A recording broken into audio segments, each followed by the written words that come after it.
사람들에게 인센티브와 보상을 주면 일이 쉽게 될 것이라고 생각할 것이다. 하지만 누군가가 다른 누군가에 비해 더 열심히 일을 했는데 돈을 덜 받는다고 생각하면 암세포가 퍼지는 것과 같은 것이다. 안녕하세요, 이리엘입니다. 열심히 살았는데 끝이 불행한 이유, 성공을 잘 아는 사람들의 끝이 슬픈 이유, 오늘 한번 알아보겠습니다. 서점에 가면 당신을 위한 듯한 내용이 가득한 자기계발 섹션이 있다. 그리고 당신의 삶을 개발시킬 많은 종류의 책들이 있다. 하지만 이 많은 책들이 옳을 리가 없다. 그렇다면 어떻게 이런 플라시보 효과의 책들을 걸러내고 그 중에 진짜를 가려낼까? 어떤 것이 좋은 어드바이스이고 나쁜 어드바이스인지 알 수 있을까? 이 질문의 정답에 대해 아버지이자 남편이며 경영자이자 기업가이며 시민이자 학자인 사람이 모든 지식, 노하우, 이론을 바탕으로 삶을 회고하며 쓴 책이 있습니다. How will measure your life? 시작하겠습니다. And our careers provide the most very tangible, immediate achievement. In contrast, investments in our families don't pay off for a very long time. In fact, on a day-to-day basis, our children misbehave over and over again. 이 책은 하버드 비즈니스 스쿨의 교수가 작정하고 책을 읽는 사람들이 모두 하는 일에 성공하고 행복을 느끼게 하기 위해 썼습니다. 책을 읽는 모두가 가족과 친구들의 친밀한 관계에서 깊은 행복감을 느끼도록 돕고자 하는 책이기도 한데요. 제가 지난 컨텐츠에서도 오늘 소개해드릴 저자의 비즈니스 이론을 다루었지만 저자는 Disruption, Disruptive Innovation 이론으로 학자로서 이름을 크게 알린 사람입니다. 회사 경영자이자 기업가이기도 한 저자의 이 책은 공교롭게도 2020년 1월에 세상을 떠나게 되면서 저자가 쓴 마지막 책이 되었습니다. 그런데 이 마지막 책이 단순히 돈을 더 많이 버는 법이 아닌 거시적 관점에서의 기업 운영과 인생의 전반적인 것을 다루고 있어 두고두고 읽을 가치가 있습니다. 책의 모든 내용을 다루고 싶지만 중요한 부분 몇 가지만 요약해서 전달드리겠습니다. 저자는 말합니다. 인생의 어려움에 있어 정답은 없다고 말입니다. 행복을 찾고 삶의 의미를 찾는 것은 절대로 새로운 퀘스트가 아니다. 인간은 수천 년 동안 존재 이유에 대해 고민해왔다. 하지만 modern thinkers, 근대의 사상가들이 문제를 지적하면서 전문가라 불리는 사람들이 답을 내놓기 시작했다. 이 사람들이 내놓은 답들이 몇몇 사람들에게만 도움이 될 수 있다는 것은 놀랍지도 않다. 이 책을 통해 분명히 말하고 싶은 것은 인생의 문제에 대한 빠른 근본적인 해결책이 없다는 것이다. 그래도 내가 이론이라고 말하는 것들을 통해 좋은 선택을 할 수 있는 방법들을 추천해 줄 수는 있다. 인센티브와 모티베이션의 차이입니다. 여러분은 무엇 때문에 일하십니까? 같은 일을 한다고 했을 때 더 많은 연봉을 주면 이직을 하는 것이 맞을까요? 연봉에 의해 사람의 자질과 능력이 판가름나고 평가받을까요? 그럼 돈을 많이 벌지 못하면 쓸모가 없고 능력이 없는 사람일까요? 너도 나처럼 하면 월 1,000만 원 벌 수 있어 하면서 누군가의 동기를 자극한다고 광고하는 문구가 정말 합리적인 이야기일까요? 한번 알아보겠습니다. 인센티브와 동기의 차이를 이해하기 위해서는 위생이론과 동기이론을 알아야 하는데요. 동기부터 간단히 설명하자면 사람들이 정말로 원해서 무언가를 하도록 하는 것이 진정한 동기라고 합니다. 심리학자 프레드릭이 HBR에 기고한 내용입니다. 직업의 만족이 한쪽에서는 행복하고 다른 한쪽에서는 완전 비참하다는 것은 마인드가 작동하는 원리가 아니다. 무슨 말이냐면 직업 만족과 불만족은 전혀 다른 기준인데 일을 좋아하면서도 동시에 싫어할 수 있다는 뜻이다. 위생 이론을 이루는 위생 요소들은 지위, 보상, 직업 보상, 업무 조건, 회사 정책 등이 있는데요. 쉽게 말해 복지에 해당하는 것들입니다. 이것들이 좋지 않으면 직업에 대한 불만족이 생기는 겁니다. 여기서 프레드릭 커츠버그는 보상은 어디까지나 위생 요소이지 동기부여의 요소가 아니라고 말합니다. CPS 테크놀로지의 CFO였던 어웬 로빈스가 저자에게 이렇게 말했다고 합니다. 보상은 죽음의 덫이다. 회사를 운영할 때 사람들에게 인센티브와 보상을 주면 일이 쉽게 될 것이라고 생각할 것이다. 하지만 사내에서 누군가가 다른 누군가에 비해 더 열심히 일을 했는데 돈을 덜 받는다고 생각하면 회사에 암세포가 퍼지는 것과 같은 것이다. 고로 회사에 소속된 사원이나 팀원들이 서로 보상 때문에 싸우는 일을 어떻게든 피해야 하는데요. 저자는 말합니다. 내가 일하는 직장에서 직원 복지에 해당하는 위생 요소들이 좋아진다고 해서 일 자체가 갑자기 좋아질 수는 없다. 직장에 대한 불만의 반대는 직장에 대한 만족이 아니다. 직장에 대한 불만이 없는 것이다. 안전하고 편안한 근무 환경, 상사와 동료들과의 관계, 가족을 부양할 만큼의 충분한 급여 등의 위생 요소가 없으면 직장에 대한 불만이 생긴다. 하지만 이것들이 하는 일 자체를 좋아하게 만들 수는 없다. 단지 그 직장을 싫어하지 않게 만들 뿐이다.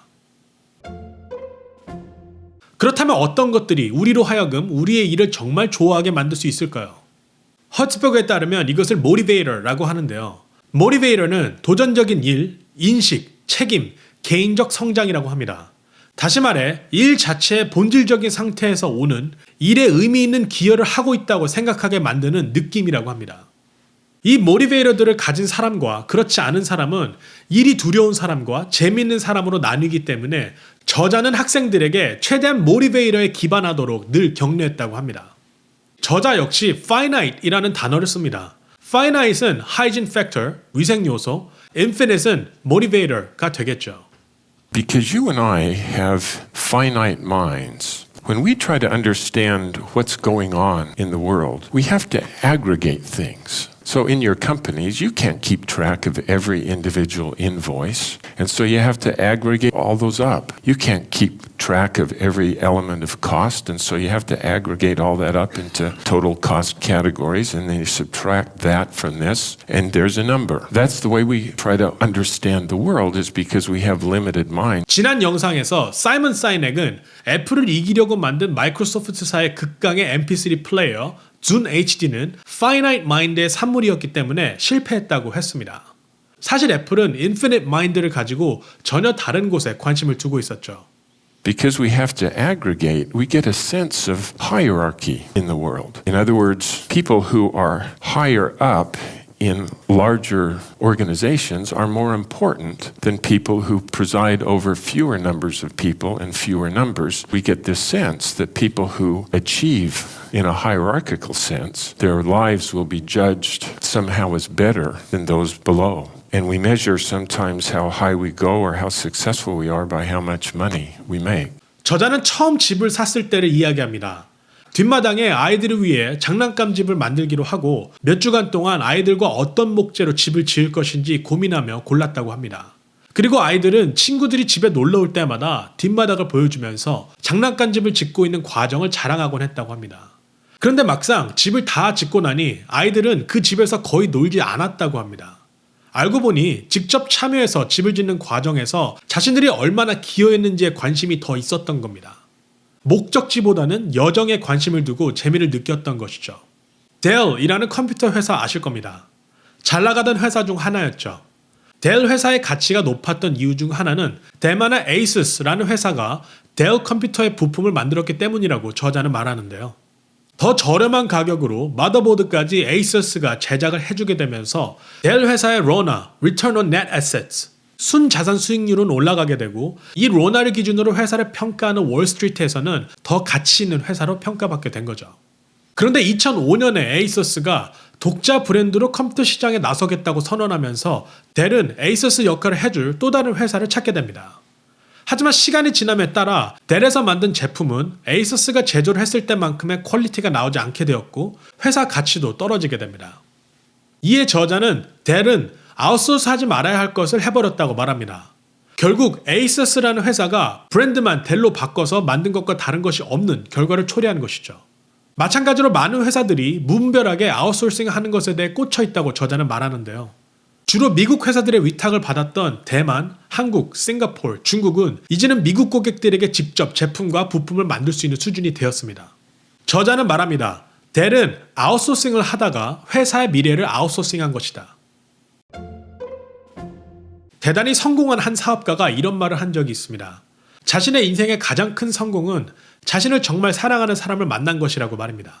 얼마의 돈을 벌었는지, 얼마의 좋은 집과 차가 있는지, 매출이 어떻게 되는지 등은 어디까지나 한 시점에 국한된 스냅샷이라는 것을 잘 아는 사람 같습니다. I wonder who decided at Lucent that they should go out and get killed.